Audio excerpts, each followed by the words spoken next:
baby lyose nga niliko. Oh, smile, skonde chako ne chamene. Ati bwanji baby. Navela kote ole na kane na ine. Navela kote ole na story na ine. Navela kote ofona tibwezane iwe na ine baby. Nevambili vamafuna. Kupeza chekonde chevanga kambi. Ati this is true love. Nati you're my sunshine. Zuba yanga. Oh, you're my lady.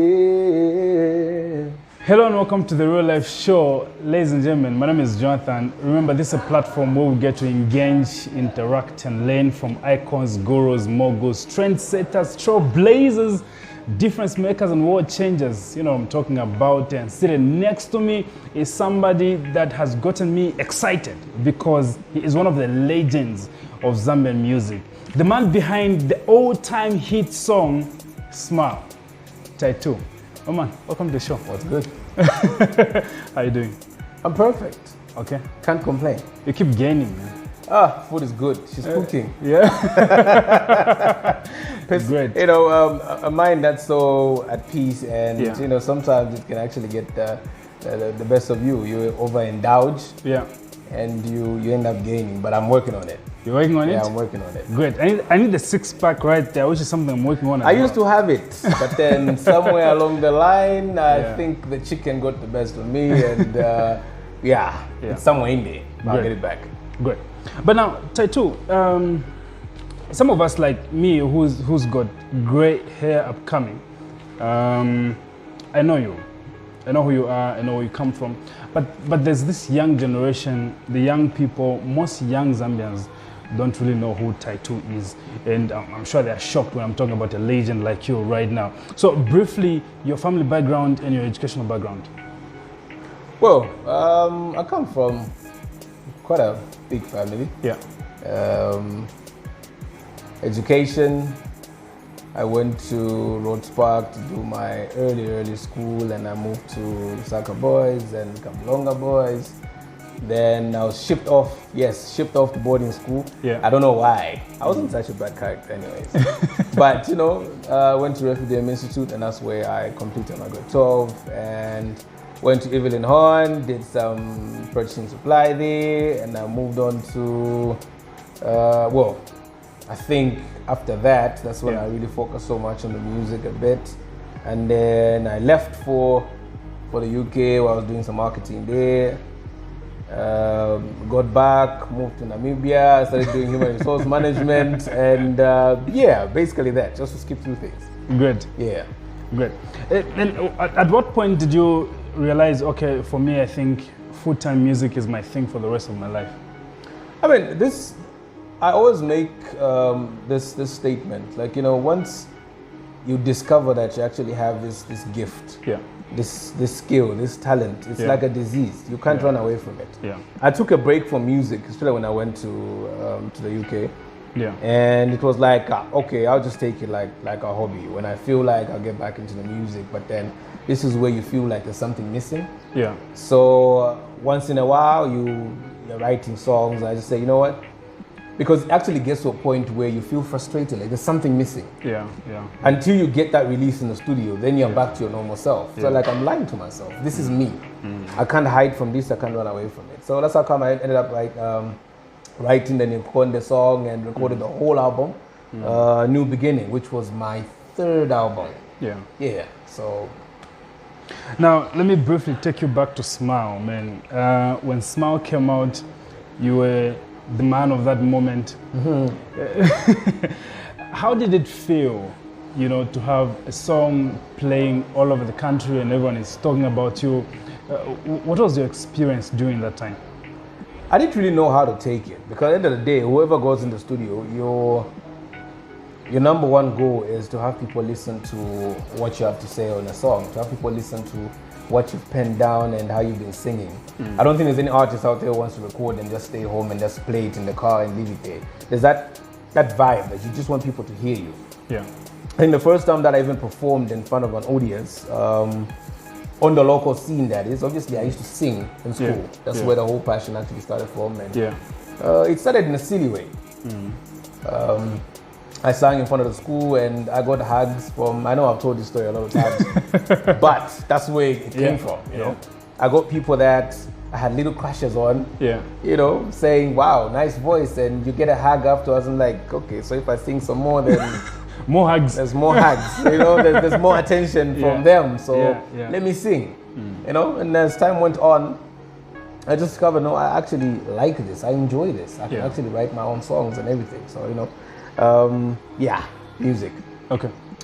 I just lost myself there. What was I talking about again? I went back thinking of that time, you know, how the whole thing started. I've kind of like forgotten the question. How embarrassing. So no, it's okay. So the feeling of you being the man of the moment, having a hit song. So after I got a vibe. Yeah. I think that time we're doing the Chameleon album sampling by that club was called HQ, I think, by North Mid. And the whole Sling Bits was there to support.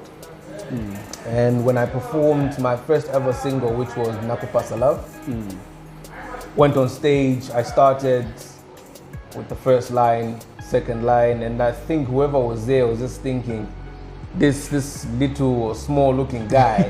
Then I opened my mouth and it was like, what? Yeah. It was a deep vocal together, and halfway through the song, it's like the whole place just lit up. Wow. I didn't even expect it myself. I was like, wow, so people actually enjoyed this. So when I got off stage, that was the first time I felt, okay, I got something that I can share with enough people out there. Yeah. And Smile was actually the last song to be recorded. No, the last was Nimakolota. Yeah, Nimakolota, yeah. So once I recorded that, and Bravo, the producer, my Sling Bits, and was like, you know, there's something about this song. So let's just finish. In fact, I found him while making the beat. I woke up that morning, started writing stuff, started off for the studio, got on a bus from Winjinfumu, go to the studio, say, I have this idea. Listen to what Hamo was making, and it was in line with what I was humming at home. Okay. I'm like, do you have anything for this? Like, no, let me try out something. Like, cool. Charlie heard it, Bravo. It's like, you know, just finish it. Maybe we're gonna have something. Finish the track. Everybody was like, wow, I think this song has something. Yeah. We released it. First time ever, we had a show in Livingston. That was the first time it played on air. Yeah. And the DJ there was all excited. So I was just observing. Yeah. Like, okay. Yeah. Nice. Yeah. I think that DJ was Calvi. Yes. Then we released it everywhere, and you know, it just spread. Great. Next thing, I was #1 on all these charts and shows and ABCD and stuff. I was like, wow. So imagine a young guy who's been recording and having fun in the bedroom, you get in the studio, and now the whole country is rocking to your vibe. I was excited. What would you tell someone who is in his prime right now? They've got their songs playing everywhere. What best advice would you tell them? You've been there yourself. Like Smile, even right now, people still listen to Smile. People still play Smile. I still play Smile, right? And I feel there are also other people who've come on the scene and they've got their songs playing all over the country. Yeah. What best advice would you give to them at such high peak? I mean, I'll just say, just stay humble.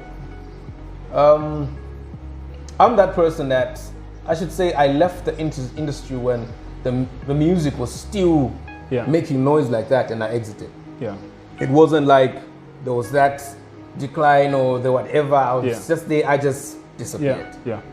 So for one who's in the country right now and performing for a lot of people, and the music is all lit and you're still in their faces over and over, I'd say just stay calm. Keep giving people the music. Don't lose yourself. Don't let it get to your head. Think of that person that you were before you even got known. Because then you'll ground yourself. Say, I was that humble person seeking people to listen to my message. Take yourself to that space, because the moment it gets there, you will break yourself. Yeah. There's the new you now, the new Ty2, that people need to get used to. The old Ty2 would sing songs to the ladies, you know. Yeah. Chaff them, make them feel good. You made people do a lot of dedications to their spouses. But the new you is different. Talk to me about the new Ty2. Well, the new Ty2 has flipped the script. I think most people that have seen or been on my page have seen that I speak more about God. Okay. You know, so I'd say the new Ty2 is putting much of his attention on a message to do with God, a message about God, a message of praise and worship. As for the love music and everything else that I wrote, once in a while I'll throw in one or two, and you know, like the gospel album, there's like one. I think some people have actually listened to One Heart, and I think it's been playing on TV like over and over. It's also on the album. Yeah. And there's another song called I Believe. It's a love song. It's a worship song. It's everything. It's just there. It's like a pizza, you know. It's got you have obviously the toppings and everything. The foundation and toppings are still God. Yeah. You get what I'm saying? Yeah. The foundation and the toppings is still everything to do with God. Yeah. And just somewhere there you throw in, you know, a few lines that those that are in mature relationships and understand why they're together can, you know, vibe with. But where did that come from? Did you have an encounter with God? Did you get saved at some point? Did you have a vision? Why did you switch? How did you switch? Said, I started singing way back in the choir. So it was a church set up all together. I got baptized when I was still in boarding school. And it's always been, how can I put it? God has always been a part of me. It's just that obviously as you get older, you live, you get 12, you get into society. And you have all these experiments, you have all these forces that will kind of tempt you to do certain things, you know? The song is number one. You get exposed to a whole lot of things, and here's a guy who's maybe chasing after ABCD for attention, and then now you're getting this attention without asking for it. It's like you sing a song and then you've spoken to most of the people already, and you know, they're smiling at you. So you get carried away with certain things, and sometimes get careless with things, and then comes the liquor, there comes with this, you know, a whole lot of craziness. It's just like the life of the party. When you meet booze, when you meet friends, when you meet, it's just crazy talk. If you're not in the studio, you are just basically just partying, you know. So as you get older again, you meet certain people that will kind of influence certain things on you, and you start thinking about certain things, and So it's an issue of growth from what I'm getting. It's an issue of growth. It's an issue of growth. You know, as you get older, you start reflecting on a lot of things that you were up to, some things that have happened to you, some things that, you know, have made or harmed you a bit, and you recover from them, and you know, just that thing to say, you know what, I made decisions for me, and I made decisions that made me feel good, but some of those decisions did not sit right, and actually inflicted pain on myself, or I messed up certain things, and you just start thinking, that situation, I would have died and I'm still here. That situation, I would have been harmed, like seriously, but nothing came close. And then there's that voice that you've always been hearing, but you ignore it because you want to enjoy life. You're overtaken by the... Like people want to say, you only live once. YOLO. I don't buy that. I always say, you live every day, but you die once. You don't come back. Only one person came back, and there won't be another one to do that. You know? So that's how I always take it. You live every day, but you die once. So every time you make a step and decide on doing things, listen to that voice that I was speaking, because that's where the guidance comes through it. I paid attention to it. Did you make a lot of money off music that time? Yes. You did. Imagine converting kwacha into pound and flying in and out of the UK. I ended. That's a serious statement right there. So yeah, something like that. Do you still listen to your old songs? Yeah. Okay. I mean, my lyrics were not really crazy lyrics, because every time I wrote my songs, what I would imagine was two people that are genuinely in love and really want to be there for each other. There's some songs, yes, that today, even before the camera was rolling, I was like, there's some lyrics that I might have penned down before, and when I hear that, I just quickly switch it. Like, no. That was just that crazy talk, you know? But then the music that really means so much to me is music that even today, I'm part of people's unions. I'm part of people's memories. And somebody put a comment the other time. I put a picture of my old me, the smile image. Yeah. And I was like, this guy. So people now started throwing, man, somebody was even saying, no, you know, you made like, you added value to our foundation. Yeah. And even today we're still going strong because of that song. Yeah. Today we're doing ABCD, and one time I was on the queue in a bank and then I just felt a tap. So when I turned back, an elderly man, it was like, Ty2, right? I'm like, yes. Like, wow, your music did something for me and my wife. And I'm like, here's me, this young guy. Wow. And this is like a very senior man, but he's telling me those lyrics that I put down did something for him. And you never know, maybe they were about to go their separate ways, but then because of a song, it reminded them of certain things about the two of them. So it's things like that that I could still perform that music because I know what it does out there. Yeah. And I now understand that I might have written those things without really understanding what was being communicated to me.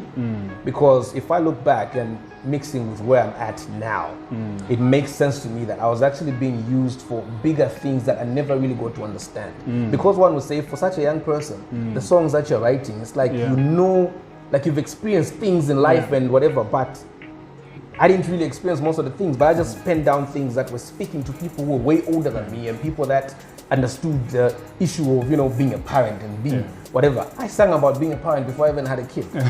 And when I listen to the song now, it's making sense. I'm like, wow, it's like I sang about a future that I didn't even see, but through the music, I spoke about a lot of things. Great. You know, so it connects with where I'm at now and it makes sense, you know. So I'm in a happy space. Awesome. Now, music has evolved.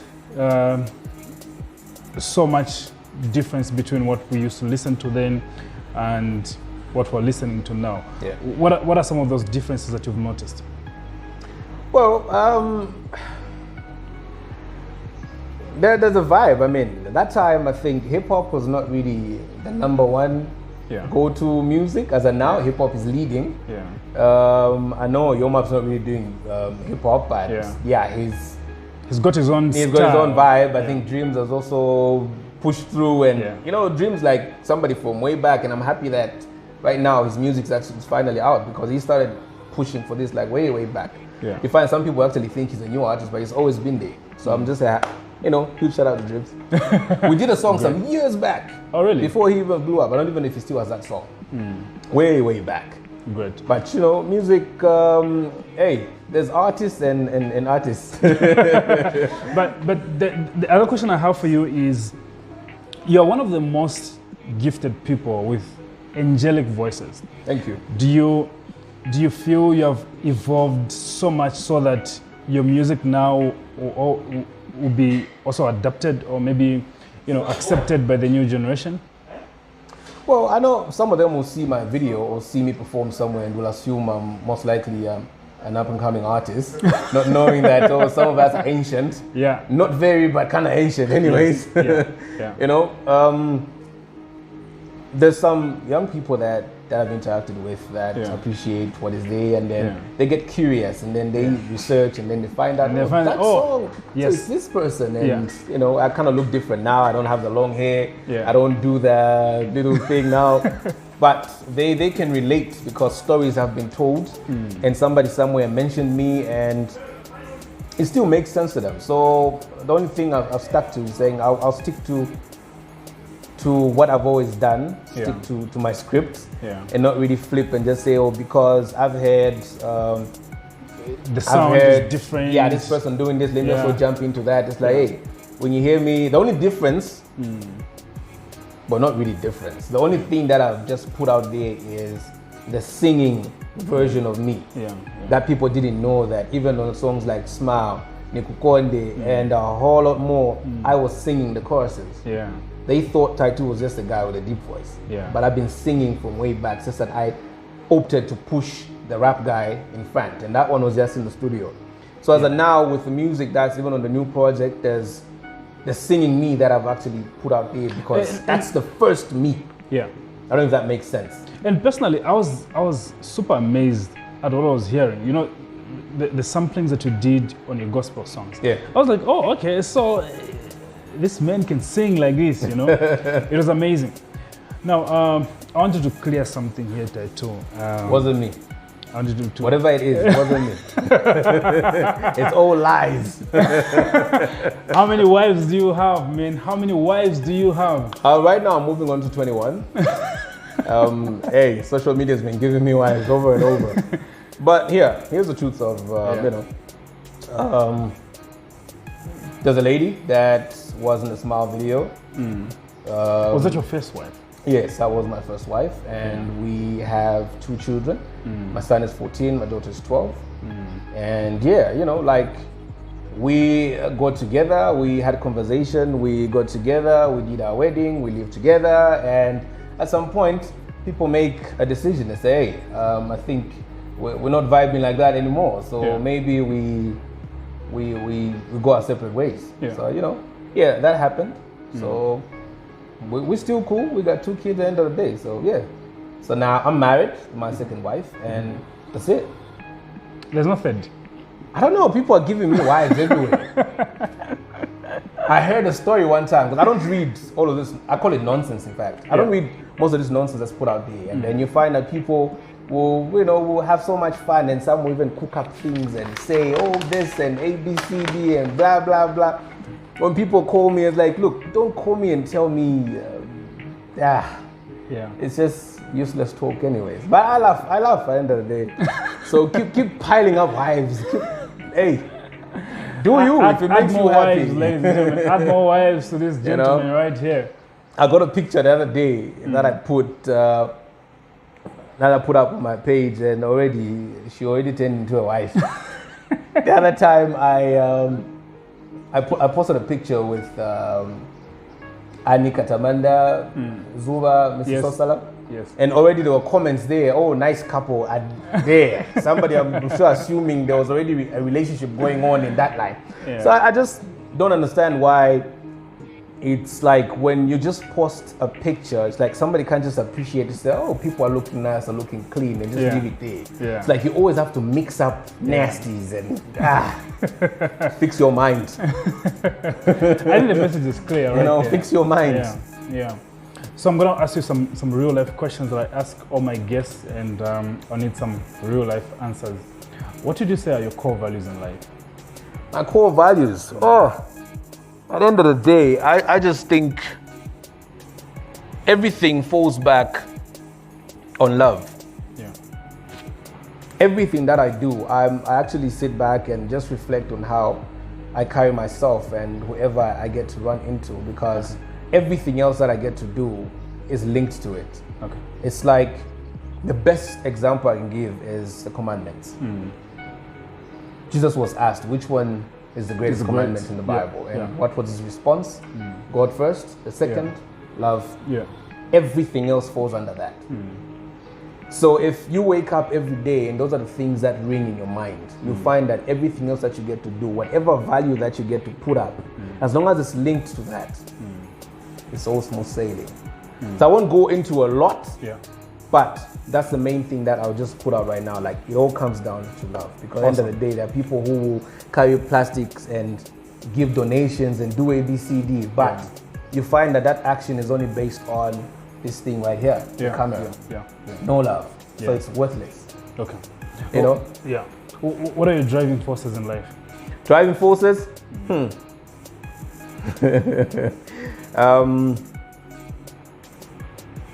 I'll say family and everybody that's close to me. Yeah, good. Because I'm one who will sit and one wouldn't even know what I'm thinking, but I'm looking at them and I'm looking at what I know about their life, what they want, what they need. And every time I see stuff like that, it's like I'm always thinking, I need to do better. I need to get to a certain place, because then she will be okay. Yeah. So again, it comes back to love. Now in this case, just that it's family that I'm putting there, it's children that I'm putting there, that will push me to say, I need to get better, I need to get to the next level, I need to make sure everything is on point, because that person has to be fine. Yeah. I can do that, I can make it happen for that person. So already that pushes me to do better. What would you say has been your biggest failure in life, and how did you learn from it? Woo! That's a tricky one. That's a tricky one. Yeah. I think it's like, that's one thing that has actually also helped me into the decision I made to say, you know, as of now, I'm going to thank my creator, because there's so many experiences that I've been through that, I mean, I would have been gone. I would have been a memory, but I was saved from a lot of things. There's things I've once put in these things right here. There's things that I've taken down. There's things that I've let get to my head, you know, decisions that I've made. And if I still carried on that path, I think I would just be a bad example, a bad or good example to somebody who shouldn't do certain things. And yeah, let me cut it there before I say too much. But, you know, where I'm at now guides me every day, because when as you read the Bible, that's like a guide to how one must live life. Everything that you ever go through is in that book. And if you genuinely want the answers for everything, you actually hear a person speak to you and tell you everything that's happened. That's why I encourage people to take that moment to pray. Quiet time, pray, read the Bible. There's always a voice that's showing you things, and things that you didn't even see or understand about a verse. But then you get a different narration, you actually see things, you know? So, yeah, I'm in a good space. Great. Again. What did you say has been your biggest accomplishment in life that you're most proud of? Biggest? Kids. Yeah. I'm happy. I'm proud. Every time I see little people, I'm just like, wow, you know. And also when it comes to the music, when I see thousands and thousands, if not millions of people that appreciate something that I said without even understanding why I said it, and it's adding value to somebody's life. And you know, I'll put a picture, I'll say something in the caption, and somebody says, you've inspired me. I've been following you since day one. And you know, you just make sense for me, because you know, you're this guy that's doing ABC, things that I never even saw about myself. I'm just like, wow. So having the opportunity to do this and to be in front of people and have somebody say, I want to be like you, it's something that's so nice. Though I tell people, don't be like me. Just be you. Just be better and do things, you know, in your own thing. Because if you want to be like me, you'll forever be in my shadow. Always be number two to you. So just get inspired by what I do, just like I get inspired by what other people do. Just like right now, I just told him that I want to buy the lighting and stuff, so I can just do my own videos, you know. So I walked in like, okay, this is nice, this is cool. Already inspired to do something, so I can also, you know, create something. Not rival, but hey, who knows? I could take over. No problem. I'm here for you. You'll find me. Now, if you had to meet 3 people in your life, dead or alive, who would they be and why? Dead or alive? I think if I talk about people that have left Earth, I'll talk about my father. I think there's conversations as you get older that you want to have with dad to say, look here, men to men, let's talk. This is the challenge that I'm facing. There's beef here. You know, then he will obviously say things, but you know, all those things remain in the memories that you have of one that's gone, and you remember the conversations you had, and you think of his life and how he made decisions. So you kind of get guidance through that as well. Alive? Wow. I think the list is. I don't know if I can even list that. Okay. Because like I said, it's like if you, I see somebody do something great. Whether young or old. You're like, wow, that's really cool. And even in the studio, I tell people, they'll be like, I want to learn from you. You're the master. You've been doing this. So that I'm not a master. No. I'm learning from you, because even now there's something that I don't know that you know. Yes, that's true. So wisdom is staying humble and always seeking that opportunity to learn. So I won't really point at a lot of people or mention names, but anybody that does something great, as long as it gives me that wow vibe, it encourages me and inspires me to do things. And obviously the number one person that I want to meet, like face to face, and just, I'm sure you know where I'm going. Because you're a believer now, so like, you know, you just like, wow. I hear you. You know, the most important thing that you've learned in life so far, what is it? Most important thing, stay humble. Yeah. Regardless of where you go, how high you go, and regardless of how much you're angered, stay cool, because it's in those moments that you really get to understand yourself. You know, you really get to understand yourself. Okay. There's been moments where something happens and then you don't really think twice. Next thing you're lifting somebody. I get no, that's old, not now. That's some old time things. But then after a while, you actually think of what you did, and it guts you. Say, I think I would have handled that differently. I didn't have to. Or you snap at somebody, I think I would have handled that differently. So the biggest thing is, excuse me, stay humble. Good. Stay humble, and you will see what is not just open for your eyes there and then. Okay. As we conclude with the interview, I would like you to just talk about your new project, and what's going on, what's new, you know, what's cutting in the new Ty2's life. The new album is called I Am Home. I'm Home. And I deliberately called it I Am Home because that's where I started from. Church. Great. Blueprint, the creator. And I'm back doing the music for him. The music is number one for him. So that little percentage that remains when I'm led to write something talking about human interaction, human relationships and all of it, it'll be less of that, but more of music talking about God. And see, this is where I lose myself again. I'm thinking of a lot of things. Are you in the spirit right now? I think it happens quite often. I'll be talking about something and in the moment I drift off. So the album is out tomorrow. Yes, album is out tomorrow. I'm doing a virtual concert, and one can go on Mingotainment and subscribe. Then you can get access for 5 kwacha.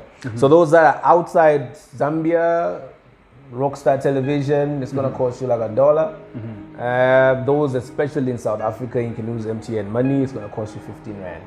So it's a 13-track album, and that's good music. I think people have seen a few videos from there.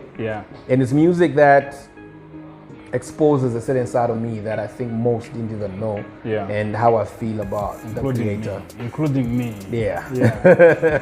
Then there's songs like Testimony where I speak a quarter about some of my experiences in life, and some near-death experiences, some bad behavior somewhere, and something like that. But album's gonna be available on Vesasani from Sunday 19 hours, 10th of October. Awesome. You can get it, and then I think it's gonna be on all major platforms after that. We're just sorting out a few things, and you're gonna have it on your iTunes or Spotify, and you get a vibe of it. Congratulations, man. I'm glad you're back. After you left for all those countries, I was like, this man is running away from Somebody was laughing at me and say, people move house to house and you're moving country to country. But I'm glad you're back. I'm glad you found yourself again. You're back home. You feel fulfilled, I guess, and you feel great. Awesome. In your free time, what do you do? My free time, I watch a lot of movies. And I watch a lot of movies when I just want to relax and just, take away. What's your favorite meal? Favorite meal? I love chicken. I eat a lot of chicken. I like chicken. And I also like rice and beans. From my boarding school days. I think they did something to me. Great. I need to sue them. For someone who's coming up in music, looking up to the legendary Ty2, and they want to be inspired. They get to be inspired by you. Obviously you've said they shouldn't be like you. They should be like them, but in a better version of them. What are your last words to people who get to be inspired by Ty2?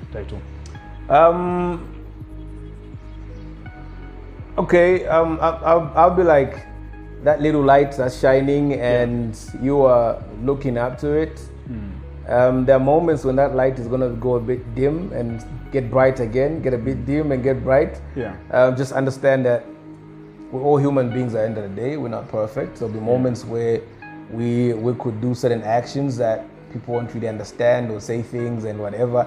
But you know, just every time you see a person, focus on the good things about a person. Don't always look at negatives, because sometimes those negatives are just fake and stories that are created out there. So whoever looks up to me and has been inspired by my journey, I thank you first of all for you know, just following my story and liking what I do and making that decision to say I want to be like this guy and you know, kind of learn things from this person. So I'm just happy that I've been able to do that for some people out there, and I want to keep on doing that, making good choices and good decisions and saying the right things and acting correctly, so that we have a lot of people and young people that will make right decisions based on the things that we get to say about past experiences and things that we've you know, done, that we've learned from. So you know, like I always tell a lot of artists that inbox me and just people that want to say hello and all of it, I say, yes, I like the fact that you say you want to be like me. Be inspired, but then find your own path. Obviously, there are people that I was looking up to when I just started my journey, and even now, there's still people that I look up to, and when they say something, I sit down and think, what did this person mean by this, and what were they trying to get at? And as time went on, I found my own footing. Say, okay, the first thing you must do is, like I mentioned earlier, is make the Bible your reference point. Because with that in you, you find that even the things that you get to talk about will be out of love. A lot of times will be out of love. Yes, you have a darkness somewhere that's always been around human beings, but you get to challenge it even more because you're more aware of the light. You're more aware of the good in this world. So you find that doesn't even take over. I mean, I have my moments. I could come out a bit, a bit. But at the end of the day, all I focus on is making right decisions every time. So find your path, you know, put God first. Not God first when you're around people. God first when you're behind that closed door. Everything that you do must, you know, give you that Bible. The Bible is a mirror. Like every time you read it, it puts you in check. So when you say, oh, I put God first, you must do that even behind that closed door when nobody's looking. You must do that when you speak to a person and want to say things to them. That must be ringing in your head. Don't say, oh, I'm a Christian, I'm a ABCD. You must be Christian even behind closed doors. So Awesome, man. I don't know if that made sense. That was a whole lot of talk. You've become a preacher now, man. I gotta. For ladies who still crush on you. For ladies who still crush on you, how do you respond to that? Well, I mean, they don't care whether you're preaching. I'm a my guy, and I appreciate the fact that I was blessed with certain looks that people find attractive. Are you laughing at me? I mean, I'm just saying this based on some things that have facts and truth, things that have been said. So I'm very grateful that some people will find me attractive. Some people will say, no, he's not good looking. Look at his nose. He's got a big head. Yes, I got a big head, but you know, some people like the same big head. So so I'll just say, thank you. Thank you. Thanks a lot for coming, man. This has been an interesting conversation. You know, you've been open. I like the transformation that has happened. I've never heard you speak like this before. You know, like a pastor or something. So I didn't even know I sound like that. So thank you for coming. Thank you for honoring my invitation. I've been blessed. I'm gonna use that word, right? I've been blessed. I've been inspired. I've been encouraged, and I feel that the people out there I know have been blessed as well. And that's what we do on the Real Life Show. We bring you the best that you deserve and the best that you need. This has been me and the legendary Ty2. Keep watching the Real Life Show. Stay safe. God bless you and see you next time. Peace. Cheers.